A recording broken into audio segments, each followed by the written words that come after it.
Сайн байцгаана уу залуусаа. Та бүхэнд энэ өдрийн мэндийг хүргэе. Өнөөдрийнхөө видео хичээлээр та бүхэндээ C програмчлалын хэлнэн дээр if үйлдэлийг тайлбарлая. За бид нар if үйлдэлийг болохоор төрөл бүрийн програмчлалын хэлэнд if operator, if нөхцөлт үйлдэл, if үйлдэл гэж нэрлэдэг. Өнөөдрийнхөө видео бичлэгээр та бүхэндээ if-ээр тухайн хувьсгчийн тэгээс их эрг тоо юу, сөрөг тоо юу гэдгийг хэрхэн хийх тэр програмыг та бүхэндээ тайлбарлаж бодож өгье. За ингээд C програмчлалын хэлнээр бид нар бодлого бодохын тулд C програмчлалынхаа толгой файлыг зарлж өгнө. Толгой файлын араас C програмчлалынхаа үндсэн оролт гартын толгой файлыг зарлж өгөөд int main гэсэн үндсэн функцийн дотор үндсэн үйлдэлээ хийнэ гэсэн үг. Тэгэхээр бид нэр ямар бодлого бодож байгаа вэ гэхээр нэг өсөндөө тухайн наам гэсэн хувьсгч нь тэгээс ирс их бол эрэг тоо харин наам гэсэн хувьсгч маань тэгээс ирс баг бол сөрөг тоо гэдэг утгыг бол дэлгэсэн дээр хэвлэх бодлогыг хэдүүлээ бодж үзье. За энийг бодохын тулд хэдүүлээ коммент хэсгээ main үндсэн функцийг хард оруулаад бодолтой бодъё. За хамгийн түрүүнд бид нэр int гэсэн буюу одоо integer буюу бүхэл тоо хэлбэрээр наам гэсэн хувьсгчээ зарлана. За наам гэсэн хувьсгчийг бид нэр scan функц ашиглан компьютерийн keyboard-ноос утгыг авнаа. За утгыг авахын тулд бид нэр давхар ажилтны дотор хувь d гэсэн утгыг оноож өгөөд энэ манай ardтын тоог авах гэж байгаа. Ингээд наам гэсэн санаагаа өөрөн дээрээс компьютерийн keyboard-ноос scan функцаар утгыг авахын тулд end naam гэж таслын ард бичиж өгөөд цэг таслаа тавина. За энэ хүү бодлогоо бодохын тулд хэдүүлээ төрүүлээд if operator та бүхэндээ тайлбарлая. If operator гэдэг маань if гэсэн түлхүүр үгээ бичээд бөөнкийн алтан дотор condition буюу нөхцлөө тавьдаг. За энэний дотор нөхцлөө тавиад тухайн if operator-ийн нөхцөл хэрвээ үнэн байвал гой алтан дотор бүлэг үйлдэлийг хийж өгнө. За бүлэг буюу одоо блок кодыг бичиж өгдөг байгаа. Тэгэхээр if operator маань 2-3 төрлийнх байгаа. Эхнийх нь болохоор энгийн if operator гэдэг дангаараа бичигддэг operator байгаа. За хоёр дахь нь болохоор if else operator байгаа. За дараачих нь болохоор if буюу одоо if дотроо дахиад нөхцлөө өвчтдөг nested if гэсэн operator байгаа. За дараагийн төрөл нь болохоор else if буюу if хэрвээ биелэхгүй бол if дотор тусдаа өөр нөхцөл шалгадаг else if гэсэн operator байгаа.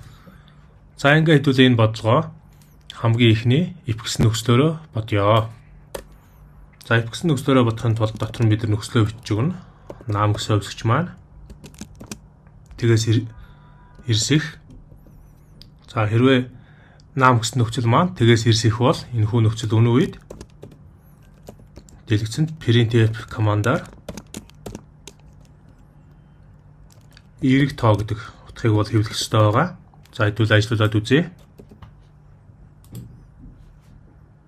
За компьютерийн keyboard-ноос утга авч ийн. За ямар нэг утга оруулах вэ гэхээр бид 45 гэсэн утга оруулъя. 45 гэсэн утга оруулаад enter дарахад дэлгэцэн дээр эрэг тоо гэсэн текст хэвлэгдэж байна гэсэн үг. За одоо ингээд энэ тоо маань одоо сөрөг байвал энэ дээр ямар нэг үйлдэл хийхгүй учраас бид нэр энэ хүү тоогоо сөрөг биш үед нь print-ийн дараа нөхцөлгүйгээр зүгээр printf командаар сөрөг тоо гэдэг үгдийг хэвлэж үзье. Сөрөг тоогоо текст хэвлэж үзье. За хэрвээ нөхцөл хэрвээ биелэхгүй байвал энэ нөхцөл маань алгасаад 6-7-8 дугаар мөр алгасаад 9 дугаар мөрөн дээр энэ хөө сөрөг тоо гэсэн үр дүн хэвлэгдэнэ. За хасах тоогийн хасах 8. Хасах 8-ыг өгөөд дарахад сөрөг тоо гэсэн текст хэвлэгдэж байна. Нэг өсөндөө энэ хүү нөхцөл маань алгасаад 6-7-8 дугаар мөр маань алгасаад 9 дугаар мөрөнд өгдлийг хэвлэж гин гэсэн үг. Тэгэхээр if нөхцөл маань тухайн энэ доторх нөхцөл үнэн үед энэ бүлэг үйлдэлүүдийг хийн.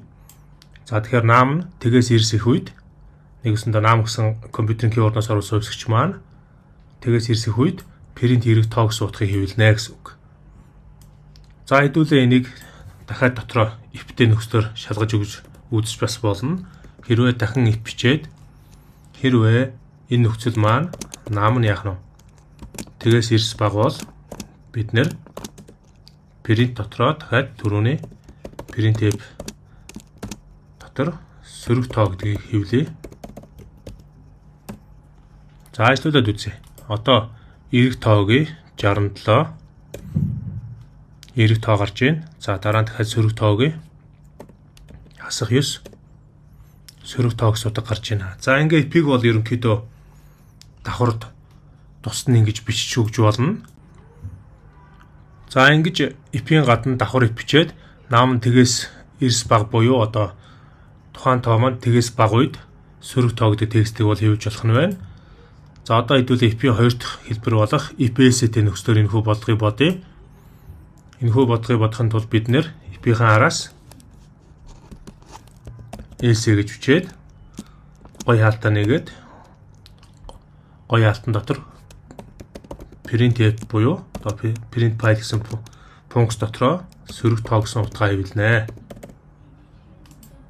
За ингэснээр болохоор энэхүү if нөхцөл маань тоо нь эерэг үед эерэг тоо сөрөг үед сөрөг гэсэн тоог хэвлэнэ гэсэн үг. Тэгэхээр else маань яаж ажиллаж байгаа юм бэ гэхээр та бүхэндээ тайлбарлахын тулд энэхүү else нөхцөл маань комент бичээ багш нар харуулъя. За ингээд энэ дотор болохоор наам нь тэгээс эрс баг гэсэн нөхцөлийг else үед биелдэг. Нэг өсөндөө if гэсэн үйлдэл маань наам тэгээс эрс их үед энэ нөхцөл биелнэ. Харин энэ нөхцөл биелэхгүй үед else салаалтан дээр одоо нөгөө нөхцөл дээр нь наам нь тэгээс эрс баг үед сөрөг тоог суутахыг хэвлэнэ гэсэн үг. Тэгэхээр бид нэр энгийн if-ээр энэхүү бодлогыг бодвол ингэж бодох боломжтой байгаа. За ингээд хэдүүлээ дараагийн нөхцлөө энэ дээр яаж бодох талаар дахиад үзье. За else бишээр энэхүү бодлогыг else if-ээр бодъё гэвэл за хэрвээ наам нь тэгээс эрс их мөртлөө тийм үү энэ нөхцөл хэрвээ биелэхгүй байвал яах вэ гэхээр бид нэр else if нөхцөлийг бичих хэрэгтэй байгаа. За else if дараах байдлаар бичиж болно.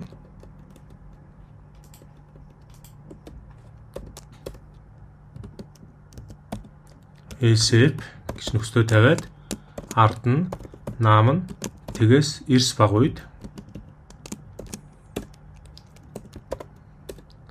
print file функцаар сөрөг тоо гэдгийг хэвлэж үзье. За ажлуудад үзье. Наам тэгээс эрсэх байвал эрэг тоо, наам нь тэгээс баг байвал сөрөг тоо гэж гарна. За хэрвээ наам нь тэгээс эрсэх биш. Тэгээс одоо эрс баг биш. Тэгтээ тэнцүү байвал яах вэ гэсэн нөхцөл орж иж болно. Наам нь хэрвээ тэгтээ тэнцүү байвал энэ хоёр нөхцөл биелэхгүй байвал гэсэн үг. else нөхцөлдөр дараагийн үйлдэл биелнэ гэсэн үг. За тэрийг бид нэр бичгтээ болохоор шууд else гээд дотор нь print file функцэн дотроо наам нь тэгтээ тэнцүү байна гэд текстийг хэвлэж байна. За ажлуудад үзье. За хэрвээ эерэг 56 байх юм бол эерэг тоо хасах 34 байвал сөрөг тоо харин тэг байвал наам нь тэгтээ тэнцүү гэсэн утга гарна гэсэн үг. За энийг бол ерөөсөө бид нэр C програмч хэлэн дээр түрүүний бичсэн бодлогууд ингээ харах юм бол if үйлдэлийг бид нэр 2 3 төрлөөр танд заалаа. Нэгдүгээрт энгийн if гэсэн нөхцлөөр зааж үзлээ. Дараа нь давхар if-ийг бичиж үзлээ.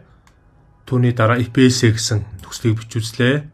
Харин if else-ийн дараа else if гэсэн нөхцлийг давхар бичиж бодлоо.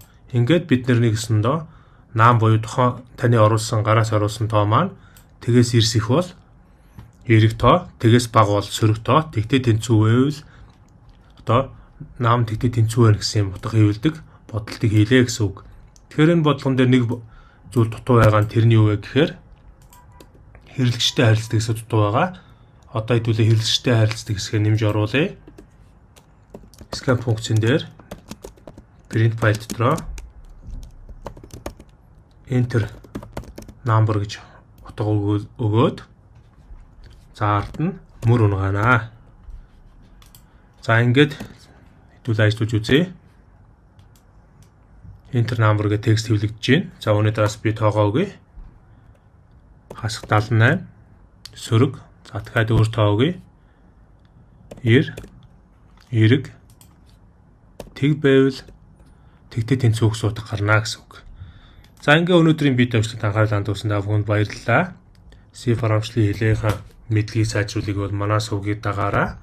Манай сувгад таалагддаг бол манай бичлэгийг лайк дарж, манай бичлэгийг манай сувгийг subscribe хийж бидний дагаараа. За мөн бидний дэмждэг бол бяцхан сэтгэлийн хандивыг өргөөрөө.